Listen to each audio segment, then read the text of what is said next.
adalah salah satu teknik elektroforesis yang paling banyak digunakan untuk memisahkan protein berdasarkan berat molekulnya menggunakan muatan elektrik. Teknik ini menjadi metode standar dalam analisis protein karena kesederhanaannya, efisiensinya, dan kemampuan untuk menghasilkan data yang akurat. Beberapa bahan yang digunakan yaitu buffer. Buffer sudah mengandung SDS, beta-mercaptoetanol yang mereduksi ikatan disulfida. Terus juga ada bromopenol blue, pewarna tracking. Terus juga ada glycerol untuk menambah densitas sampel. Marker protein untuk menentukan berat molekul sampel. Terus juga ada aquades untuk melarutkan buffer. Alat yang biasa digunakan dalam SDS patch yaitu alat SDS patch. Terus ada power supply atau sumber arus listrik. Terus ada pipet mikro dan tip untuk menambahkan sampel. Terus ada tabung mikrotube untuk memanaskan sampel. Terus juga ada pemanas air. Terus juga dibutuhkan wadah pewarnaan dan rotaror untuk membantu proses pewarnaan.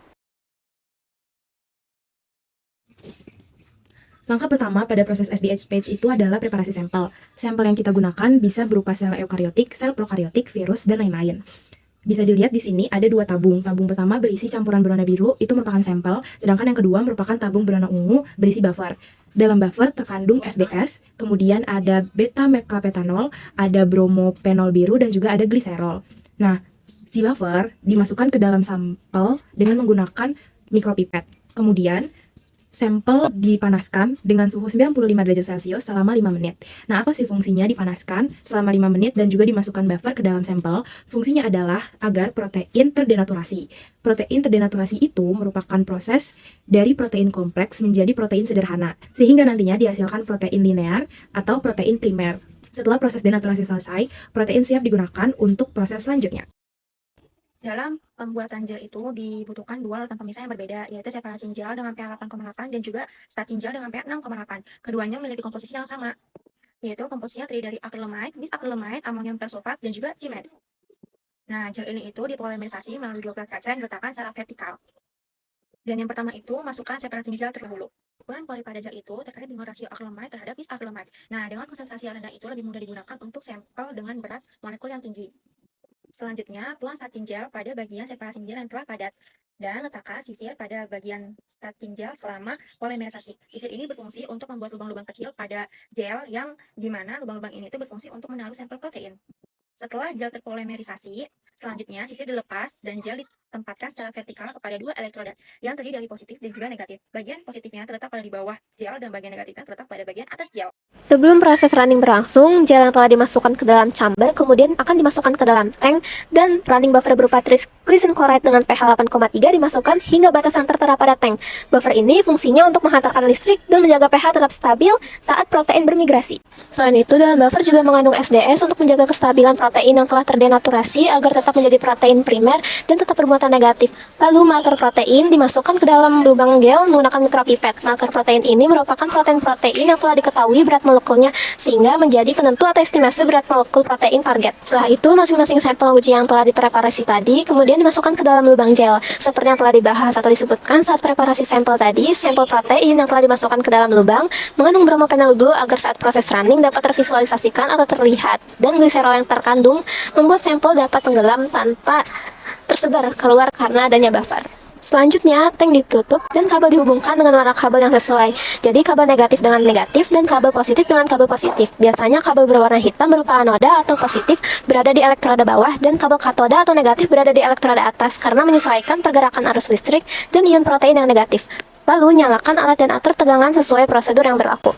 Masuk ke proses running dalam mekanismenya, proses ini berjalan karena sampel uji yang bermuatan negatif dan berada pada elektroda negatif akan bermigrasi atau turun ke bawah menuju elektroda positif. Protein yang memiliki bobot lebih berat akan lebih lambat atau sulit bermigrasi. Akibatnya akan tertahan oleh jaring-jaring atau matriks yang dimiliki oleh gel. Protein tersebut akan terpisah dan terjebak di separating gel sesuai bobotnya masing-masing.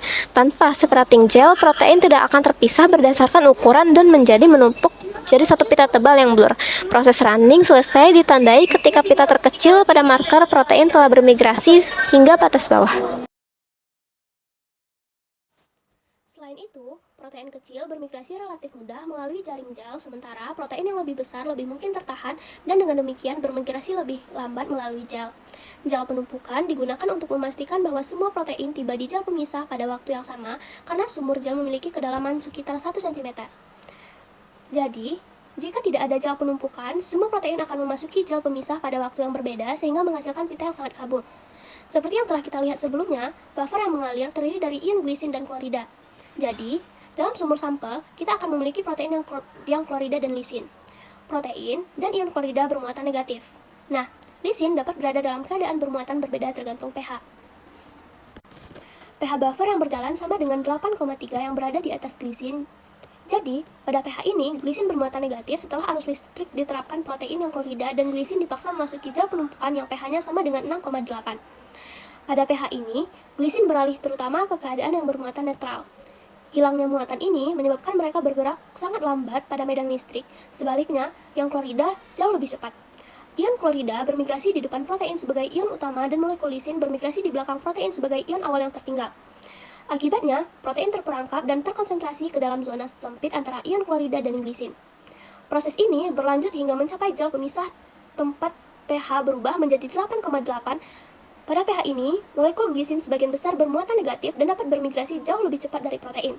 Jadi, protein yang berat molekul lebih tinggi bergerak lebih lambat melalui gel akrilamida berpori daripada protein yang berat molekul lebih rendah karena ukuran molekul bromophenol blue yang relatif. Ia bermigrasi lebih cepat daripada protein dan dengan kontrol optik pita berwarna yang bermigrasi. Elektroforesis dapat dihentikan sebelum pewarna dan sebelum sampel sepenuhnya bermigrasi melalui gel. Setelah elektroforesis, angkat plat kaca lalu ambil membran yang di dalamnya terdapat gel, lalu cuci untuk membersihkan SDS yang masih terkandung di dalamnya. Kemudian, membran yang hanya berisi dengan gel pemisah direndam dengan Comacid Blue yang merupakan pelarut protein yang paling populer yang digunakan untuk melarutkan metanol yang kemudian diasamkan dengan asam asetat. Comacid Blue merupakan pewarna anionik yang secara spesifik mengikat protein secara non-spesifik. Protein dalam gel difiksasi dalam asam asetat kemudian diwarnai secara bersamaan. Setelah pewarnaan, protein terdeteksi sebagai pita biru pada latar belakang yang jernih. Penanda berat molekul dan ukuran di jalur terpisah dalam gel dapat digunakan untuk menentukan massa molekul biomolekul yang tidak diketahui dengan membandingkan jarak yang ditempuh relatif dengan penanda. Thanks for watching. Please subscribe.